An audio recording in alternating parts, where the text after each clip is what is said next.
We've already noticed that love is patient and love is kind and love does not envy and it does not boast and it is not proud. And we come to the next phrase that love isn't, and that is that it does not dishonor others. If you're reading another translation, it may say it is not rude, but actually the more accurate translation is that it does not dishonor others. So, if you think about it, as you look at that list, love is not boastful or proud or rude or dishonoring of others, and the person who boasts is the opposite extreme of the one who envies.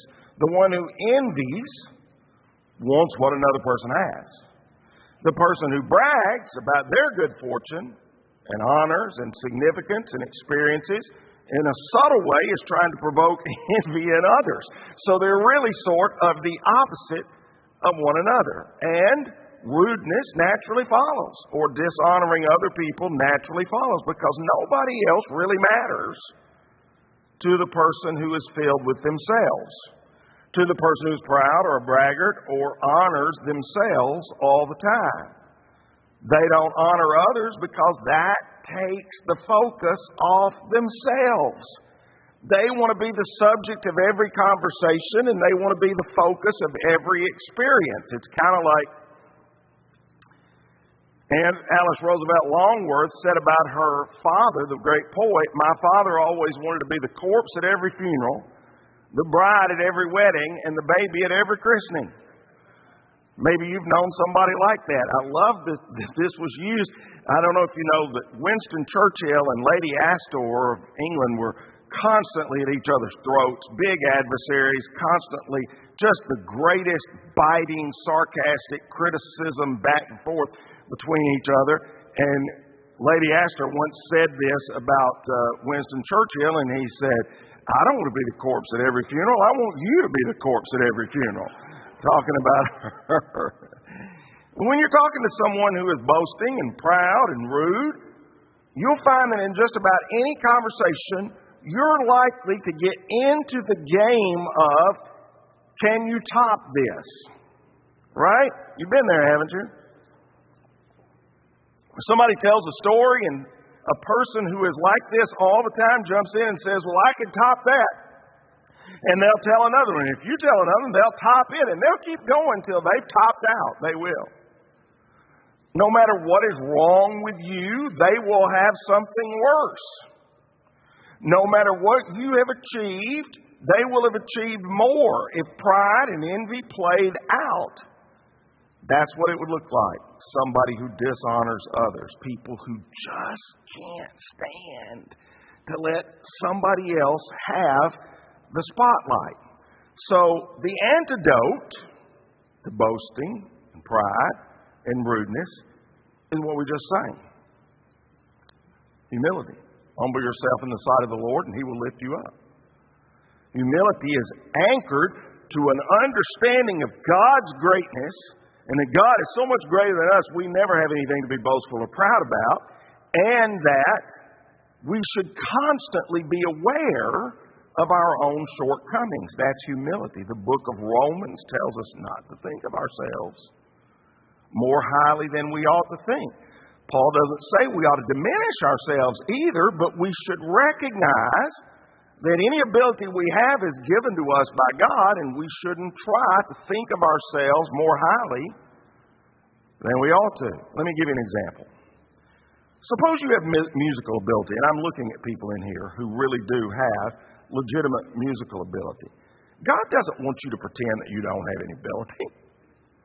He doesn't expect you to say, "I'm no good at that, really. I'm not," He knows that's false humility, false pride. Much of the time when we say such things, you know what we're really doing? We're merely fishing for a compliment. Fishing for the other person to say, "Oh, yes, you are. Sure you are. Absolutely, you're one of the best," which is a form of pride in and of itself. Instead, just use your talent for the Lord, and when you're honored or complimented, simply say, "Thank you." That's always a sufficient answer. Thank you. Or in some instances, and I love that some athletes are really good at this, So, giving the glory back to God. When somebody really praises them, they give the glory back to God. Two good ways to respond to that show that you are not dishonoring others, but you are also not proud or boastful yourself. I mean, the worst thing you can possibly hear, and there are some politicians who are a little bit like this, is, well, I guess you're right. A talent like me doesn't come along very often, does it? The humble person recognizes and celebrates the giftedness of other people. They don't dishonor people, they honor people. We'll talk more about that in a minute. They give God the credit for any blessings that happen in their life. They don't feel any sense of competition with other people. They are happy, in fact, when other people do well and are successful. They have an honest appraisal of their own abilities and talents and gifts. They refuse to make excuses for failures. And they don't always need to be right. So, this text that says, love does not dishonor others, causes us to have to think about what does that mean? How do you define dishonoring others? Well, I think there are a number of ways that it can be done. But the one that popped off the page to me in my thoughts was gossip. Gossip is not loving, it's always hurtful, it's always harmful, and it always dishonors other people, and it is so widespread. It is so common. Many people think gossip is just a natural part of the culture and find all kinds of ways to rationalize it or at least use a different name to describe it. Some people will say they are venting or they are processing. Well, you're not really processing, you're talking about somebody else. But here's the one that is particularly common among some Christians: sharing prayer requests. I probably shouldn't be telling you this because I certainly don't want to be gossiping about somebody else, but they need your prayers. And then telling something that doesn't need to be told. That is dishonoring others. And it isn't harmless. It's not harmless at all. It's very hurtful because other people, when they're told things, cannot get that out of their mind easily. It colors their thinking and clouds their judgment. Solomon wrote, a troublemaker plants seeds of strife. Gossip separates the best of friends, and I bet every single person in this building tonight could point to somebody they know or somebody that has happened in their life that illustrates that truth, where gossip stopped a friendship dead in its tracks. And yet it seems to be just a relative term to most people. Everybody knows what it is, and while they claim they can recognize it when they hear it, everybody comes up a little bit short when trying to completely define it. See, when I hear the word gossip, the thing that the culture has trained me to think is something like this. A group of middle school girls by the locker, and 4 or 5 of them pointing and laughing at another girl and what she's wearing or something she's done that day. And that's exactly what Satan wants us to think. And if that is the kind of image of gossip we carry around in our head, we'll never see it as something serious. And we will never see ourselves as perhaps guilty of it. But it's way more serious than that. Here's my definition. And I sat down and I thought seriously. I looked at several of the passages of Scripture as to what it might mean to dishonor others and to talk about them and to gossip about them. And so I came out with this definition. Gossip is talking negatively about another person or another situation to someone who cannot do anything at all about it. Now process that, if you would, for just a minute in your mind. Isn't almost all the gossip that you've heard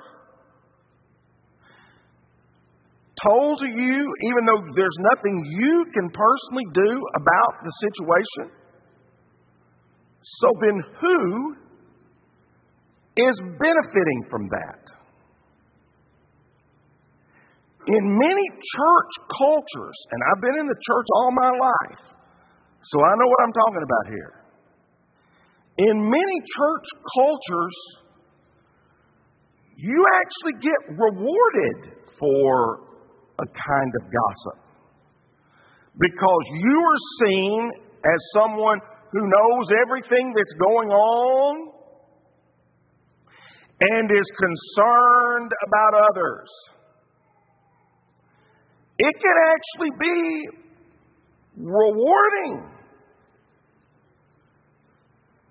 but it's not helpful, and it is particularly not helpful if it's to somebody who can't do anything about it.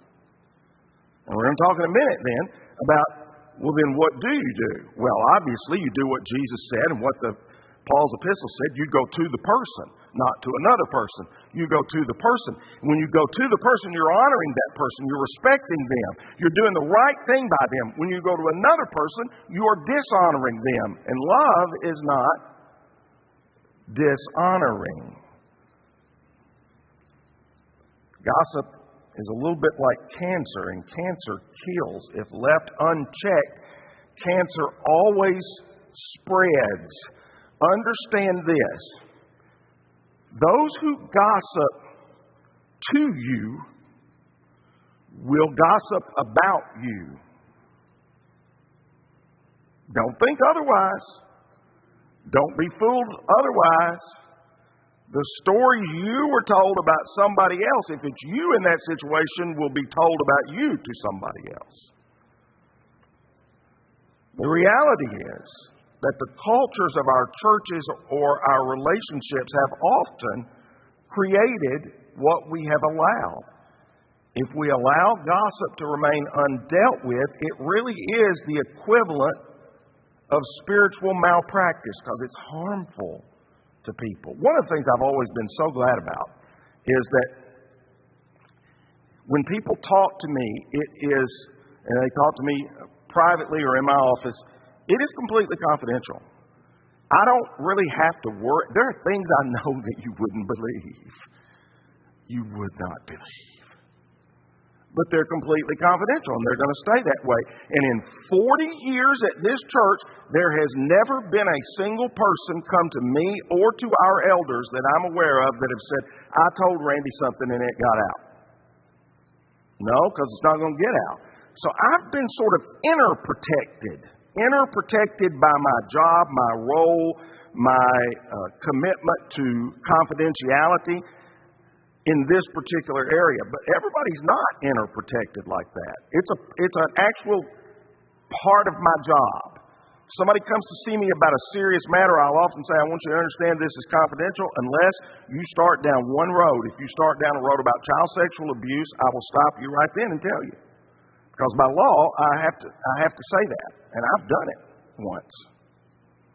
But anything else, confidentiality is the key. Because you cannot help people if you are telling their story. They won't let you help them if you're telling their story. Some people justify dishonoring others through gossip by saying, I just like to vent. Okay, you can call it venting, but when it involves tearing someone else down when you haven't spoken to them directly, that is a culture of dishonor, whether you're involved in the gossip yourself or just allowing it to happen. Other people say, well, I can't help it. That's just the way I am. I like to talk and talk about people and hear things and talk about people. It's just the way I am. Do not ever buy that excuse out of anybody about anything. People with anger management issues often say this too. It's always been that way. I've always been angry. That's just the way I am. That's not the way you are. Neither is dishonoring others with your tongue. Let me prove that for you. If you were to walk out of this building tonight and walk outside and a truck turned in and hit you at a decent rate of speed and knocked you down and broke your leg, there is zero chance that you would get up and barely hobble along and pull your leg along with you and just say, "I'm sorry, that's just the way I am," for the rest of my life. You wouldn't do it. You would go get the leg set, fixed, so that you could, again, walk okay. You would not accept, "That's just the way I am." People, about their attitude, their spirit, their disposition, constantly say, "Well, I can't help it. That's just the way I am." No, it's not. It's the way you've allowed. It's the way you've chosen. You can't possibly say that and believe in the indwelling Holy Spirit at the same time. That the indwelling Holy Spirit can overcome the flesh by giving you the 9 fruit of the Spirit: love, joy, peace, patience, kindness, goodness, meekness, self-control. You can't possibly say that. They're not compatible.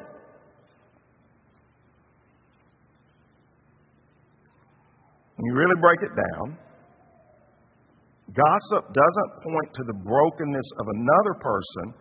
It points really to our brokenness. It shows that the posture and desire of our hearts is bent toward dishonoring someone rather than being brave enough to go to them personally and deal with the actual problem. So why don't we do that? Oh, I've got a good answer for that. I got a really good answer for that. It is no fun. It is hard to do. I hate confrontation. Probably, if you were to ask me what is the thing about leadership that I dislike the most, I would say confrontation. I want everybody to get along. I want you to get along with each other. I want you to get along with me. I want everybody to get along. I want everybody to be happy. Everything to go well. I do not like confrontation. Even when I know it's the right thing to do, I do not like confrontation. Even when I know it's going to help the other person eventually, I do not like confrontation. Even though I know it may make our church a better environment, I don't like confrontation. I hate it because it involves looking another person in the eye and telling them there's something about you that needs to change. Or you've made a serious mistake. I just do not enjoy it at all. And if that's what somebody does love about leadership, something is wrong with them and they need to get out of it. As a leader in a church, I'm faced with the temptation of dismissing a confrontation. And I've done this by saying, "Well, I'm praying about that situation," and just letting it go. I've done that. Which is really code for, I'm too weak and scared to actually do the right thing. I confess that. We may think we're showing love that way by not hurting them, but the Bible says an open rebuke is better than hidden love. Wounds from a sincere friend are better than many kisses from an enemy. Let that sink in for just a second. The best way to honor another person is to go to them directly. The worst way, and the way that you dishonor another person, is to not go to them, but to go to somebody else. Go to them privately and in person, not with an obscure comment, not with a passing conversation. And here's what I've just learned in recent times, and I mean really recently. Not with a detailed, long email. And I many times have communicated by email. And in email, you can't see somebody's posture. You can't see their facial expressions. You can't see any of that. All you see are the words. I have made some really some moves by just saying things on email. When if I go and talk to the person or persons directly, I say it differently and in a way that it does not dishonor them or threaten them in any way. Emails, texts, social media do not ever work when it comes to confrontation, which may be why we have so much confrontation in the world today in this present time, because everybody is communicating by social media and text and emails and emojis. I don't even know what most emojis mean. You may well be insulting me when you send me an emoji. People can't read your emotions or body language. Sending somebody a confrontational email and then walking away is not honoring them. It's being passive-aggressive, which is not an admirable quality in anybody. If we truly love somebody, we won't dishonor them. If we truly love somebody, we will love them enough to honor them through a private, one-on-one conversation. If you love someone enough to confront them personally and individually, it really does earn you, and I know this from experience, it really does earn you long-term equity with that person. Even if they didn't agree with you, they appreciate that you talk to them and not to somebody else. Now, here's something I feel like I have to say, because if you've ever talked about this with other people or read an article about confrontation, chances are you have read that when you confront someone, you should use the confrontation sandwich technique or the sandwich feedback technique, where you start with saying a word of praise to them, particularly if this is on the job, but it's mostly true in our relationships, our family relationships and our relationships with church, where you start with a word of praise and then you say, you slip in whatever the criticism is or whatever the thing that might be a temptation to gossip about, and then you come back under and end again with a compliment or praise. And through experience, I have found that there are a couple of problems with this approach. The first problem, and the biggest one, is it doesn't work. It doesn't work. People leave that kind of conversation confused. Was he praising me, or was he criticizing me?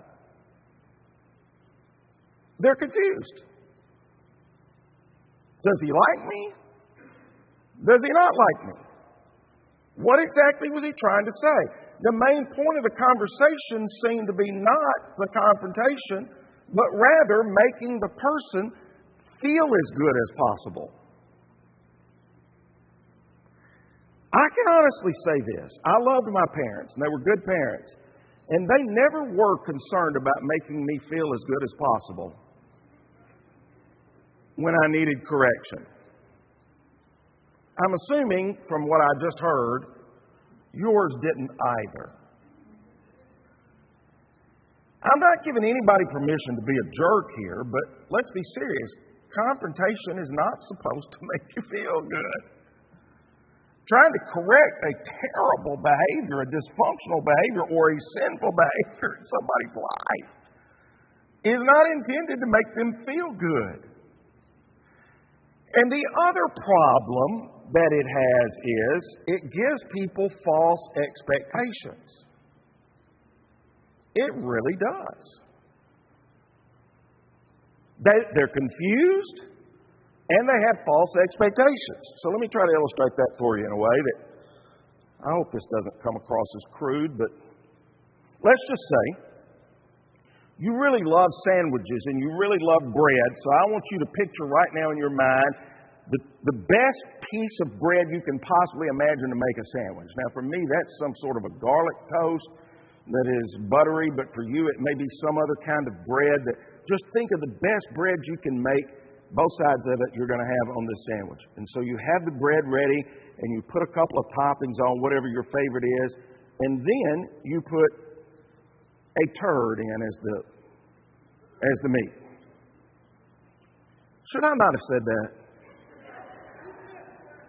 Was that a little too crude? Okay, I'll use the word Paul used in the New Testament then, writing to Corinth. Dung. So you put a little dung there in the sandwich. Now, is the sandwich going to be awesome? After all, you put 2 pieces of your favorite bread on either side of said turd. No, the answer is no.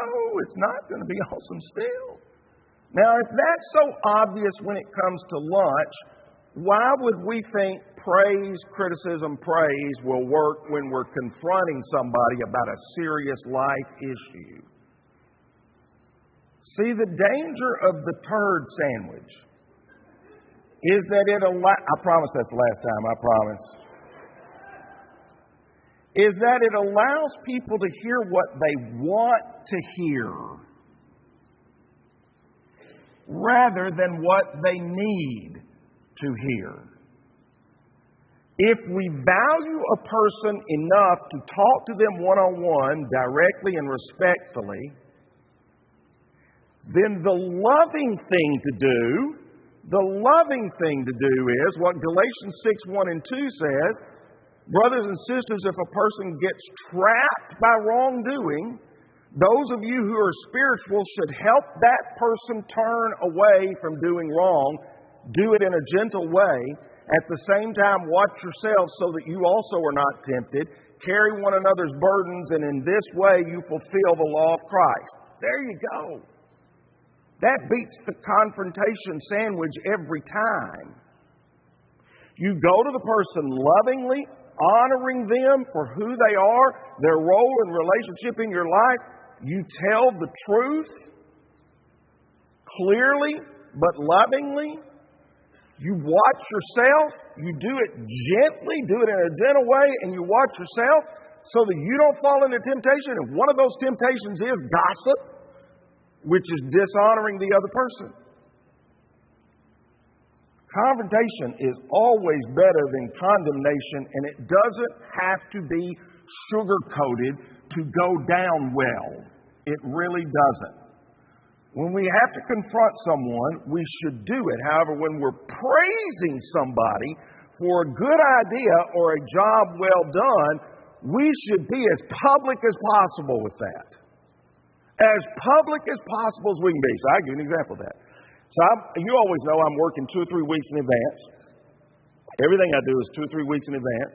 And so at the time that I was writing this, I decided that it would be a great time to restore the old Eagle Award. And so 2 Sundays ago, for the first time in more than a decade, we brought Margie Castro up here on stage for her 15 or 20 years of service in the nursery and gave her the Eagle Award. And I wanted it to be as public as it could possibly be. We did it at the beginning of my sermon because that's the time when more people are here, because so many people get here late, leave early, take kids out.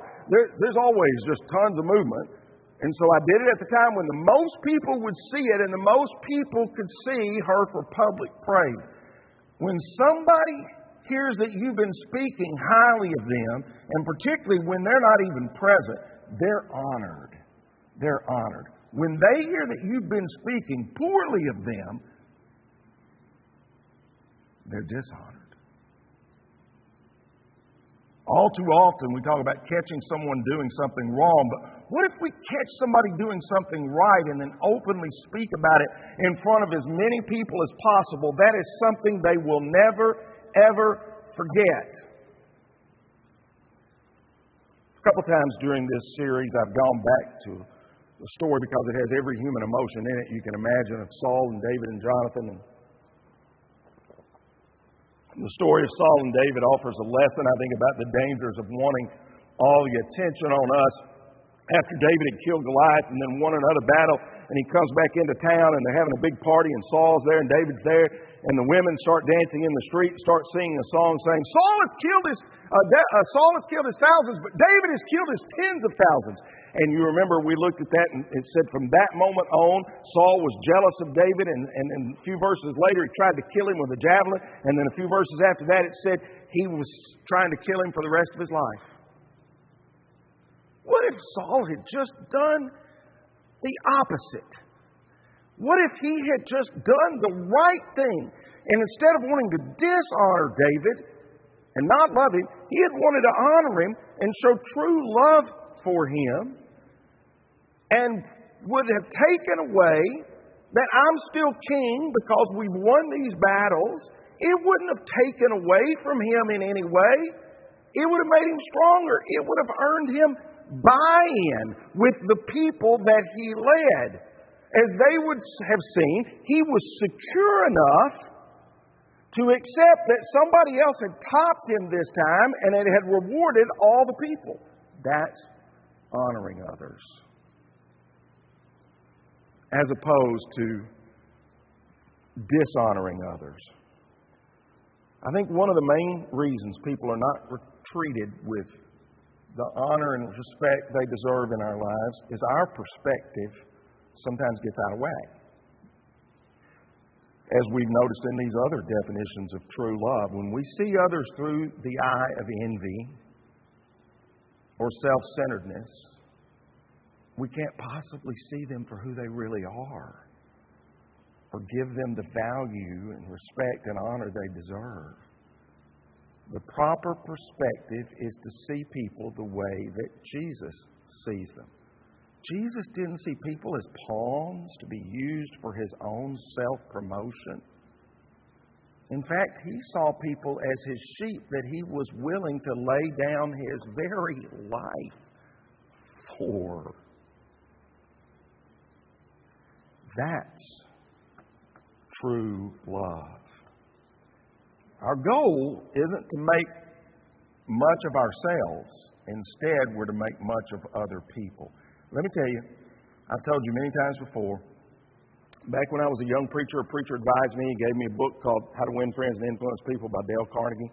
And I read it, and I've given it to every staff member that's ever come here since, anybody that's on the ministerial staff since, and asked them to read it, because one of the most important principles that I learned from that as a young preacher in my early 20s, because I was preaching full-time in a church on my own, just a preacher, at age 22. That's pretty young. I didn't know anything. Nothing, really. And so it was very helpful to me. One of the things he said in that book is, if you treat other people the way you want to be treated, you won't ever hurt for friends. If you are out looking for a friend, you will never find a friend, he said. But if you will be a friend, you'll have more friends than you can ever count. That's honoring people. That's all that is. All that is honoring people. Jesus' willingness to believe in people and yet confront them when they needed it, and He did it throughout His entire ministry, was an act of love. Confronting that way is an act of love. And His ability to give people second chances even when they've blown it after they've been confronted has always blown me absolutely away. One of Jesus' closest disciples was Peter, and Peter had a lot of positive qualities. He was bold.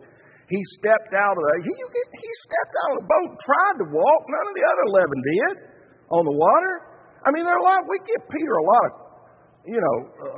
of criticism sometimes for stuff when he was doing what nobody else would do. He was the one that spoke up and said, when Jesus said, who do you say I am? Well, thou art the Son of the living God. Thou art the Messiah. He was the one that stepped out the other way. He was bold. He was impetuous. He also made a ton of mistakes and a ton of errors. He also said, I never knew him, and cursed and swore when Jesus was arrested that he even knew who Jesus was. Just a few days after he said, not me, Lord, I'll never deny you. Yeah, he did that. He's the one that did that. But He's also the one that the Lord gave a second chance. And there's that great story after Jesus' resurrection where, first of all, at His resurrection, where the where the angel said, "Go tell his disciples and Peter." Why? Well, Peter was one of his disciples. Why didn't he just say, "Go tell his disciples"? He said, "Go tell his disciples and Peter." God wanted to make sure Peter, after he denied the Lord, particularly knew the Lord was going to give him a second chance. And then, just a few days later, before Jesus' ascension into heaven, he sought Peter out and had a conversation with him that, in effect, restored him to his job and restored him to honor. And 3 times while he's sitting with him out there on the beach, he says, "Do you love me? Do you love me? Do you love me?" He didn't allow the mess in Peter's life to become the message of Peter's life. Hey, that's honoring somebody. We dishonor them when we allow the mess to be the message and the end of the story. And that's not love. Love does not dishonor others. We honor people when we help clean up the mess and restore them to dignity and honor. And that is love, true love.